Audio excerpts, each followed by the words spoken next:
Hi everybody, welcome to my channel. My name is Rebecca and I'm here today to do my January goal planning with you in my bullet journal for 2022, which is still fucking weird.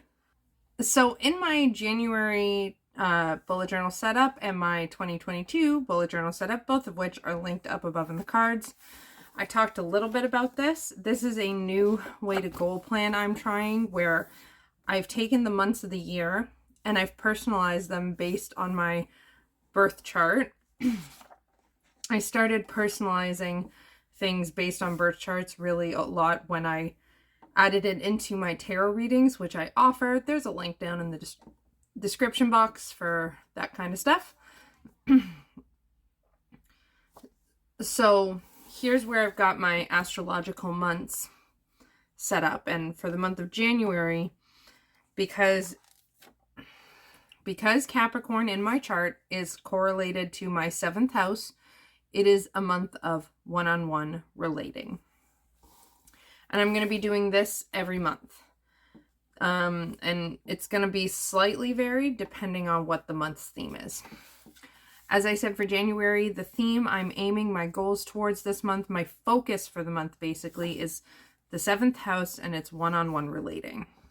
So the first step I have is I need to fill out this. This is basically like a level 10 life, except it's level 10, but there's 12 areas of life, and that corresponds to the 12 houses of the zodiac. The first house of self, the second house of your material possessions, the third house of siblings and initially was the house of the goddess, the fourth house of roots and home, the fifth house of children and pleasure and all things fun, the sixth house of day-to-day habits and routines and health, seventh house is one-on-one relating, eighth house is other people's resources, ninth house is the house of God. It is also it's a big like spiritual house. There's philosophy, stuff like that. 10th house is career and ambition. 11th house is community, relating to communities as a whole. And the 12th house is called the house of self-undoing. It's the house of isolation, other stuff. It's a very hermity kind of feeling. So the first thing I'm going to do is I've got this marker, which I used for the setup, and I'm going to go through and rate each one's, just because I want to be able to keep an eye on how I'm feeling about the different areas of my life all throughout the year. So I'm going to rate only the 7th house because this is a 7th house month. This is the one that I'm going to rate, and I'm going to rate it in marker. I picked the purple, and then the rest I'm going to shade in with pencil crayon, so that way this has the visual focus. So we're going to do that and we will check back in.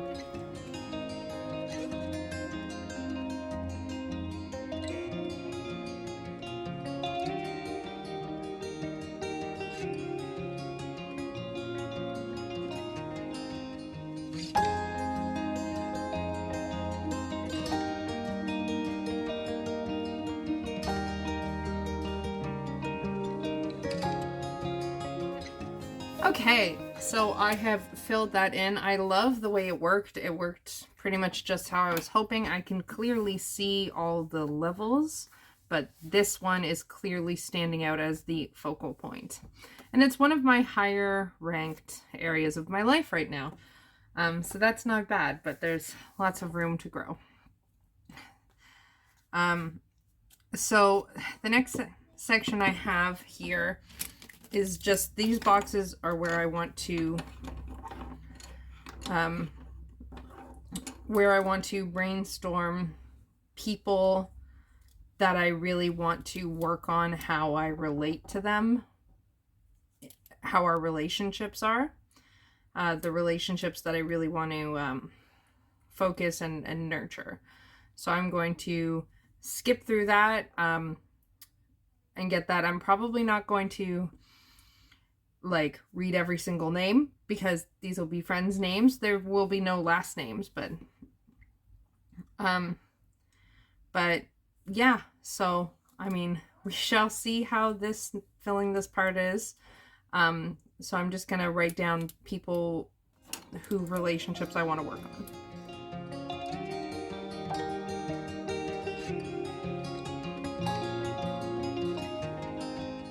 Okay, so I've populated those lists. I've got, oh, another one. I've got my family that I really want to work on my relationship with. I've got friends, and I've got, for work, the only thing I could think of right now is really myself.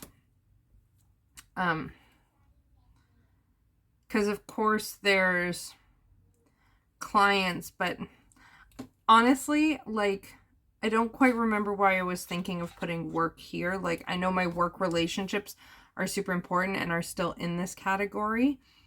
But I'm not feeling like a bunch of them are out of whack. I actually feel really good about my work right now. It's tied for my highest area of my life. So that's not feeling like a big deal. Sorry, I'm peeling off a sticker. So the next section I have is where I write down actual goals that I'm thinking of. So let me see here. 1, 2, 3, 4. I'm going to cap these ones because the ones with myself, my spouse, and my kiddo are going to be big ones. And I want space to write. I don't want to have to cramp my writing on one line, so I'm just doing little dots here, so that way I can cap these. So I'm going to have max 4 goals for myself, for my son, for my spouse, max 4 goals, or max however many these dots are, not 4, for other. And so this is any goals that fall outside of these 3 categories. And now would be the part with a lot of thinking.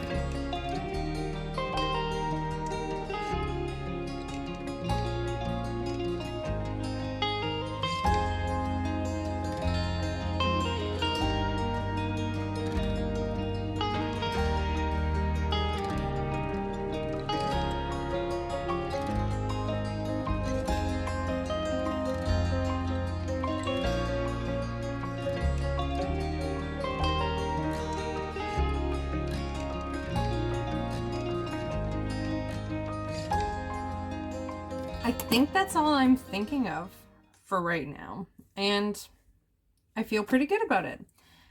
Goal setting is weird for me because if I do SMART goals and I do them in goals that are like super measurable, they don't tend to happen. I'm a Cancer rising sign, and perhaps this is why, but I have to go by how things feel. So I'm just going to try leaning into that for once. Instead of trying to fight against my nature, I'm going to lean into it. And that's actually, frankly, something that will help how I relate to myself. So all of my goals are about feeling. How do I feel? And right now, these are things that I feel is important. This list to me right now feels complete. So for myself, I have read the self-worth path. I feel like that will be very helpful. Frankly, I'm really mad at myself because when I did my big life update video, there was a lot of stuff that went on, and I'm just mad at myself and how I've handled myself and how far I've backslided, and I'm not really doing okay about it. I'm mad at a lot of people. I feel like reading the self-worth path, how can a book that's about something called the self-worth path not help me feel better about myself and not help me work on my relationship with myself? That's literally me putting energy into my relationship with myself. So there's that. One of the things I'm mad at myself for is falling behind on my schooling while there's someone sleeping on my couch, so catching up on that. That is a huge goal. I'm going to even give it a star. See? Star. I really need that to be done. Reading Rebel Witch. Again, I feel like I don't do a lot of nurturing of the things that are important to me, except if they're things like buying new tarot decks, which is quick fix and easy. And then for my last goal for myself, I had this idea of write myself a letter for bad days, where I just kind of journal a letter that I can read to myself that's like, hey, Rebecca, I want you to know you're doing awesome, blah, blah, whatever it is. I want to try something of communicating with myself through writing. So something like that. For goals with my son, I have time to talk every day with no tech going on. A lot of these are tech focused because tech is a huge dampener on communication in certain ways. Start family game night. Start asking more about his day. Evening before bed cuddles time, which we used to do and we loved. And then also he's got a book that's about like, it's called My Body, What I Say Goes, and I really want to work on that book with him. And I think that will also help blossom our relationship because it'll give us more chances to have nicer communications, because he's 7 and he's 7 and we have lots of, we're trying to battle our way through learning how to not be too reactive in this household. With my spouse, we have tech-free time together every day. I want to stop sending things on social media because recently I always get so excited and I want to share my day with my spouse. But then when they get home, there's not as much to talk about. So like I started sending them things like TikToks that I thought they would like and stuff like that. And I don't want to do that anymore. What I want to do instead is just like remember to show them in person so I can get that communication and connection with them. And then I have a first hour of date night. We have a date night every Thursday night. And I want the first hour of that to be tech-free, where we just spend time together. And so that one's probably one of my most measurable ones. And I didn't feel currently like I needed any fourth one here because all in all, a lot of great things have been going on in my relationship with my spouse. So that's feeling pretty good. And then I just have a couple other ones. I want to restart family meetings weekly, which I think would help my family communication. I want to organize a hangout with a friend. I want to get back on the no yelling because sadly that fell away. This last quarter of the year has been really hard, like super hard. And conjuncted to that, I want to work on deep breaths when mad. And I think that is it for now. I am really excited, and part of the reason I'm excited is because I put one of my bookmarks goes in the monthly. And whenever I do my journaling, I start at the monthly. I flip to the monthly and I flip through all my spreads, and I do this every single evening. So I'm going to be seeing this every day. And I'm committing myself to not just like glancing lightly at it. I'm committing myself to actually seeing it and looking at it and taking a moment with it every day. And because this part will be the same every month, I'll see how I feel at the end of the month. So that's where I put one bookmark. I put the other in my week once I get that set up, and then the last one in my current day. So it works quite well. And it's very satisfying. This black LT 1917 Bulleted Journal Edition 2 has a white ribbon, a gray ribbon, and a black ribbon, which is just really nice. And that is it for today. Do you have goal setting that you do Do you do it monthly? Do you use a specific goal setting planner? Let me know in the comments down below, and I would love to hear about it. And if you would like to hear more about my personalizing things with astrology and tarot and stuff, let me know in the comments down below. Maybe I can think up some more videos we can do about this kind of stuff. Please don't forget to give this video a big thumbs up if you liked it on your way out, and subscribe to the channel if you haven't already. And when you hit that subscribe button, you'll get the bell notification button, which you can set to on so you can keep track of all the goings on in my space of witchy YouTube. I'm intending to do this as like, I'm a witchy journaler, and I'm going to be going back to Monday videos are witchy journals. Friday videos are something else witchy, tarot related, or like altar tours, whatever I feel like. But I am planning to do more tarot stuff here as well.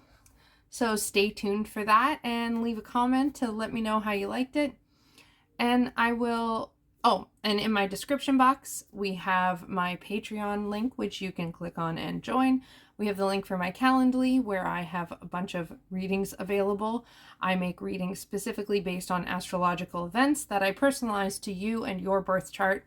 And don't worry, you don't have to know the astrology stuff in order to get a lot out of the readings. I explain that all to you. It's up to me to know that and give you the information from that. And then we use tarot to interpret it. I have a Facebook page where you can follow along and get updates. All that good stuff is in the description box. Whew, I'm out of breath. And don't forget, coming up soon, we have my 2021 journal lineup video, where I just show you the journaling stuff I have going into the new year. And I will see you again soon. Lots of love. Bye.